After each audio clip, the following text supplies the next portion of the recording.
Getting a passport is set to become more expensive from July 1st. The centre has revised passport fees after amending the Passports Rules 1980. Under the new rates, the fee for a 36-page passport has been increased from 1,500 to 2,500 rupees, while the Tatkal charge has gone up from 3,500 to 5,000 rupees. For a 60-page passport, the fee has been raised from 2,000 to 3,500 rupees. The Tatkal fee for this category will now be 6,000 rupees, up from 4,000 rupees. The government has also retained a 10% discount on fresh passport applications for children below 8 years and senior citizens above 60 years. The concession will not apply to passport reissues.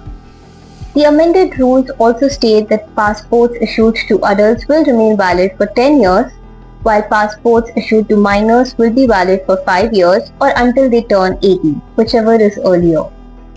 Meanwhile, the Ministry of External Affairs has clarified that an Indian passport is only a travel document and cannot be treated as a conclusive proof of Indian citizenship.